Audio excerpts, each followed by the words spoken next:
Hi. Bob Vance, Vance Refrigeration. r/ask Reddit by Ask Planet. Do bosses like Michael Scott actually exist? And if you worked for one, what's your craziest story? My first boss in America, I was 21.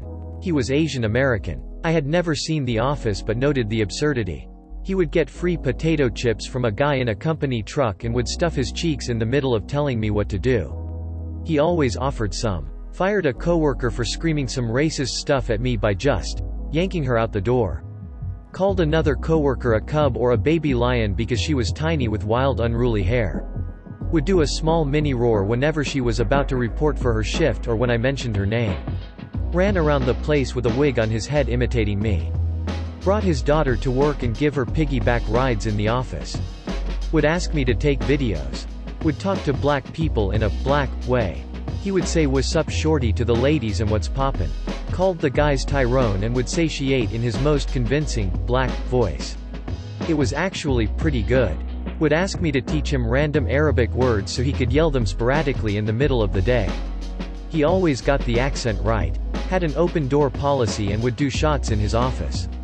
Started a small chicken farm in the back of the building and would give out whole chickens to the staff. Had me and a coworker try to slaughter one time. I couldn't and nicked it just a little bit and shrieked, spraying all three of us with blood. Received a visit from the city people to tell him he couldn't keep chickens in back. He was rounding the main floor with a small basket of freshly laid eggs just as they were asking for him.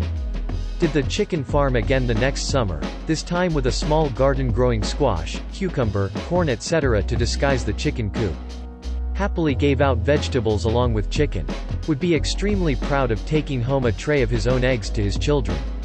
Ate 2 fresh eggs every morning. Bought a wok to work to deep fry sausages in. Sometimes made lunch in the back. The entire floor would smell like food and he would round us all, 3 of us, to his office to eat. Would regularly fall asleep under his desk. The snoring was so loud you could hear it in the front. Once a client asked what that noise was and I said it was the plumbing. Woke up after his naps looking puffy but acting as if nothing happened. Would immediately go next door for a cherry coke. Would constantly eat hard candy to stay awake during the day. Ate too many edibles at a party I hosted once and passed out. Told me to hire someone but when he saw the girl did a comical thing with his face, eyebrows raised and eyes big, think Ken Jeong, because she was having trouble fitting into her chair. She was a bigger girl. Took away chairs the next day because they encouraged us not to concentrate on the client. The girl was a no-call no-show the following week. Had a love-hate relationship with a groundhog not long into his farming venture. He never caught the guy. Once threw a cricket at me from the very opposite end of the office floor. He and another coworker kept such straight faces as I finally convinced myself the cricket flung itself at me. I watched the cameras at the end of the day only to see them do it. I'm still traumatized. Has an office to this day full of the weirdest collection of things. A few feather from favorite chickens of his that he had since consumed, all named and dated, a rabbit paw someone gave him, a goat's hoof, a framed quote I told him told to me by a very high homeless person. I don't remember the rest. It's just an odd place to go into. Had a hard time growing a beard and would ask me what I thought of the progress of his soup taster. Nicest boss I've ever had. Well-meaning if a little racially insensitive, all while being fascinated by other people's cultures. He would buy different cuisines for us to try each week. Gave bonuses because he knew the job didn't pay much, so that was always a nice surprise.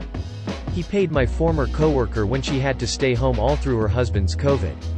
Also, he loves llamas, alpacas, baby goats, and when I showed him how to use Reddit he would almost always sends me an alpaca photo.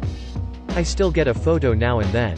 Also 3 years after leaving he still sends me photos of his illegal farm and recently asked me to post his cucumbers on Reddit. Edit. Thank you for the gold, guys. I'm glad you found my bosses as amusing as I did. Also I forgot to add that he fell into poison ivy bush once and didn't know right away. He ran around screaming until we sat him in his office semi-undressed and put medicine on his wounds. He was so miserable for days, it was hard to watch. He dove head first into the wall when asleep once and needed to go to the doctor and get 3 stitches on his busted lip. He came to work that morning with a huge lip and kept having to explain himself all day. We kept joking his wife was beating him up. He still insisted on snacking as usual. At one point he sipped ketchup with a straw. Frankly, all of this sounds hilarious. The roaring at the girl with the wild hair is one of the funniest things I've read in this thread. I had a boss sneak up behind a middle-aged female employee and pick her up, then immediately drop her down saying, "I didn't think you weighed that much." He could not stop laughing. He was the principal. This occurred during passing period in a crowded middle school hallway. Oh no. I had a boss once who spent all morning locked in his office. He asked me to come in after lunch where he showed me a handmade graph. He then proceeded to explain that this was a chart of all the X he had ever had in his life. See, here it is blank until I joined the army. Then I went to a hooker here. Then they sent me to Vietnam where hookers only charged $2 per time. That's where you see the big jump. I was on 2 tours but then got shot in the face. I came back home and you see how it just drops to almost nothing. I was astounded. What the FKLMAO, some people just lose it. My boss is certainly Michael Scott-esque. When I first started I was essentially Pam as well since I was both receptionist and his assistant to some extent. My favorite story was back when we were prepping for a conference. Some context, he's terrible with the English language in general and will mangle phrases and descriptions to no end. How the turntables. So on a group call he kept talking about wanting a golden hamster ball to do giveaways with. Was raving about how great it would be spinning around while people walked by, all the while everyone on the call was just sitting in confused silence. However, by that point, I had become so good at decoding his nonsense that I knew he was referring to a gold raffle cage and sent him image privately asking if it's what he was thinking. To this day he still talks about the fact I can read his mind and must be psychic. And he still refers to it as a hamster ball. All in all, he's a pretty nice guy and a solid boss. Hired me based on a gut feeling and has been decent to me ever since. I think I knew it would be a good fit when during the interview he tried to tell me about the 4 pillars of the company and forgot one. Told me later it was knowledge. This is Michael Scott level perfection. Lol, and I'll give you the 4th pillar, after lunch. I used Michael Scott as a reference point for an old boss of mine from the moment I started working there. He made Chewbacca noises on the regular because one of my coworkers' names sort of vaguely sounded like Chewbacca. It didn't. Used voice to text extremely loudly in his office for no reason to send really personal messages. Got really excited and wore a specific vest any time we had after work outings scheduled. Shouted the same like 7 references to old movies and extremely awkward hip-hop song quotes 100 times a day, and insisted on greeting all our international coworkers very loudly in their language. They all speak perfect English, of course, looking around for approval afterward, and then fully giggling at everyone's French accents on conference calls. He also told me a lot about an improv show he did for a full year after it happened. That said, he had all the good parts too. He never hesitated go to the mat for any of us whether we deserved it or not. He gave really sage business advice and great examples of how to face challenges out of absolutely nowhere, and he came to every community play I did in the 4 years I worked for him, and told everyone else in the office how good I was in it for the following month and chastised them for not coming. When things really got serious or bad in my life, he couldn't have been more kind, helpful, and supportive. Honestly, probably the best boss I'll ever have. Never have worked for one myself, but my dad told me a story about his boss who was giving out awards to everyone in honor of how long they'd worked there, and he would give speeches for each person. A woman employee received her award and he gave a speech about the story of how she came to work there. And he said, "At first I didn't want to hire her because she was so hot.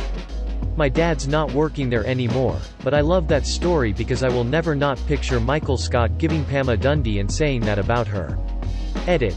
For all those asking, I am Big Tuna's distant cousin, enlarged tuna fish. I condone. No. I encourage every one of the girls to show more cleavage. Like, Pam. What is that you're wearing, Pam? You look like a nun. Stanley, how about that hot picture you have by your desk? Centerfold in the Catholic schoolgirl's outfit. I mean, it is hot, it is XY, and it turns him on. And I will admit, the best part of my morning is staring at it. But what, are we gonna just take it away? That's my daughter, Michael. Worked with a genuine Michael Scott, i.e. a nice, well-meaning person who just did some absurd things. We had kidnapping drills one day, where we learned how to not be kidnapped. Notably, this was a regular, boring office in a regular, boring suburb. No reason why kidnapping would be on anybody's radar. He and several of the guys randomly broke out into a push-up contest. Again. White-collar office. Middle-aged dudes in khakis. Couldn't remember the nationality of our Hispanic colleague. Tried to learn Spanish to make her feel special when she returned from maternity leave. 1. What he learned was not Spanish, and 2. She was from Portugal. She knew like 5 words of Spanish. Disappeared for 4 days. No call. No email. Wouldn't respond to any of our attempts to reach him. Finally, someone drove out to his house to make sure he was alive. He'd just forgotten to tell us he was taking the week off, and then lost his phone in a lake. There were many, many moments like these. Great boss. Genuinely cared about everyone in the company. Occasional moments of brilliance, where he really got things done. But OMG, so many moments of ridiculousness. I had one, and these are just a few quick stories. He asked me how much I weighed during my interview. One time he was considering selling the company to a Japanese company, and while walking them around the building he was heard saying, "We really bombed the hell out of you, huh?" He got on the intercom and interrupted everyone by yelling for someone to bring him the football team's schedule. One have video of him telling a really cringy joke during a sales meeting. You could see at least one person covering their face in embarrassment. One time he told me to call his assistant and have her bring him a bag of coffee and his 5-pound dumbbell. He had a secret facelift. He was mysteriously gone for 3 weeks and came back with a beard. I ended up with a box of pictures from the 70s with an exotic dancer giving him a lap dance. In the conference room. Same furniture. One time I watched his business partner go down the potluck line, tasting everything with the same fork. At the end of the line, he stuck his used fork into the cake. I haven't eaten at a work buffet since. Honestly, these are just the ones I immediately remember. It was 5 years of this. Edit. This seemed relevant. One time he got new patio furniture and sent the guys from the shipping department to put it together at his house. Orders did not go out that day. Edit 2. He had a huge closet where he'd hoard random shit. He was a total pack rat and his wife didn't let him keep junk at home. I was looking for something one day and found a box labeled, "Watches with dead batteries." He saved an entire box of watches that he knew didn't currently work, and also knew how to fix that. But instead, he just kept them in a box. The second one is it basically killed me. They did not, in fact, buy the company. He wanted a pomegranate for lunch and they were out of season, but that didn't stop him from sending me on a quest to every grocery store in town in search of a pomegranate. Multiple produce guys laughed at me, but that was the easiest $13 per hour I've ever made. Edit. Wow, this blew up. Rather than replying to each of you all, say it here. No, I did not find a pomegranate, and when I came back he was eating Subway and he seemed to have forgot he'd even sent me. Maybe I could have gone home or to the movies, etc. But IDK, driving around leisurely listening to the radio seemed like a pretty good alternative to doing my actual work at the time. I did in fact check the gas station in Carbondale. They also do not carry pomegranates unless they are in season. Shoulda just called around and went to lunch, then come back hours later saying you had driven to those locations to check. That's using time well. This is a paradox. He held a meeting with our whole team less one person to discuss said person being gay. We all knew for well over a year, and never made a deal of it. So yes, they are out there and that is why the show is so funny to me. I can relate. Did he try to kiss him? No. The guy was on vacation so our staff meeting was strategically moved when he was out of office. You mean he was on a gaycation? That was pretty good. Kevin looks at camera and smiles with very squinty eyes. Thank you for supporting Ask Planet. I love you.